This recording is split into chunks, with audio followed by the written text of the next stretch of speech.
Dobrý deň prajem, volám sa Miloš Horvát a rozhodol som sa natočiť toto video kvôli tomu, že mám problém zohnať zamestnancov. V práci som si natočil video, aby som vyzval ľudí, ktorí pracujú v mojom obore a pridali sa k môjmu tímu.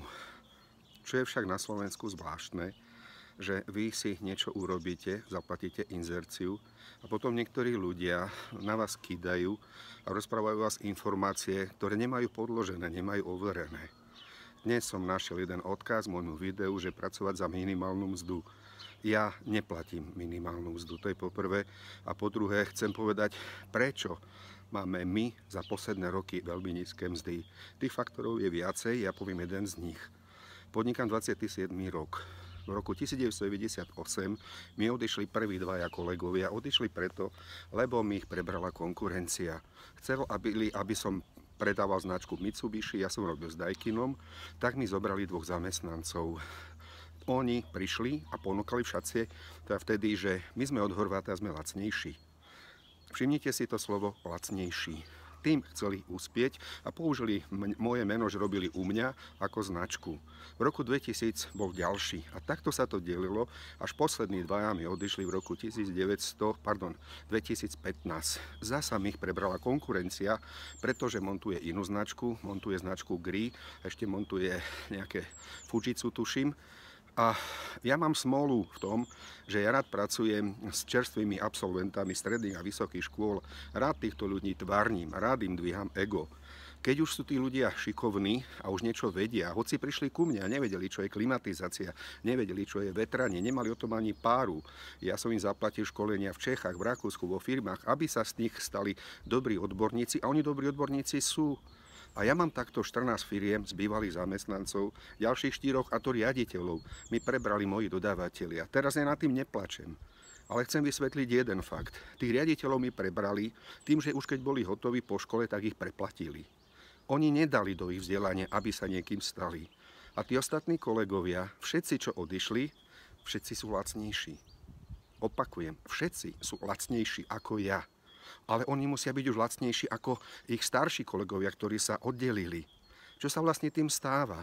Stáva sa tým, že sa práca devalvuje. V roku 2004, kedy sme vstúpili do Únie, ja som sa tešil, že konečne na Slovensku cena práce stupne. Žiaľ, nie. Ona stále klesá. Mali sme tu na krízu. Dve krízy boli. V roku 1999 bolo v stavebníctve 30% prepad, 2008 a neskôr druhá kríza. Píše sa rok 2017. Práce je dosť. Čo sa stáva? Stále sú firmy lacnejšie.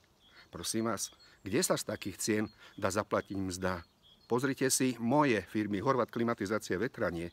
Za posledné roky, po strate, neviem koľko som mal, 200 000 v roku 2011 alebo 12, 200 000 eur stratu, moje zisky sa pohybujú okolo 20 000 eur. Toto je zisk nejakej firmy, ktorá má 30 zamestnancov? Má táto firma z čoho zaplatiť vyššie mzdy zamestnancom? Nemá. Pretože aj, myslím, že vo štvrtok alebo v piatok bola elektronická dražba, ktorú organizoval jeden náš zákazník.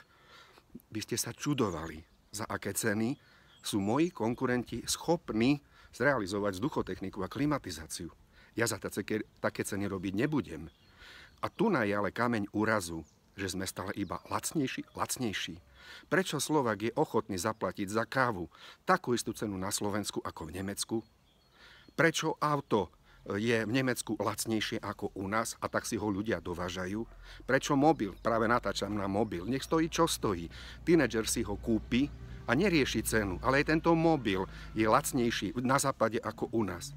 Prečo, prosím vás? Máme lacnú pracovnú silu? Na to si odpoviete každý sám. Toto je môj názor, že kým nezačneme u seba, keď nedoprajeme živnostníkom, podnikateľom, tí, čo majú kaviarne alebo niečo, ak sú dobrí a nezaplatíme im poriadne peniaze, nebudú mať na čašníkov. Čašníci, to je zasa iná téma, nechcem sa k nej vrácať, ale pozrite sa okolo seba.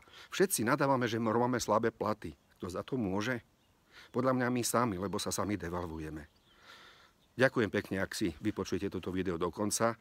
Ja chcem meniť to a chcem dvíhať platy. Neviem, či som povedal, ale pred revolúciou priemerná mzda v mojich firmách bola oveľa vyššia, ako bol priemer v Žiline alebo na Slovensku. A ja som do priemernej mzdy nepočítal moju mzdu, hoci v tých iných priemerných boli aj platy manažerov. Ďakujem.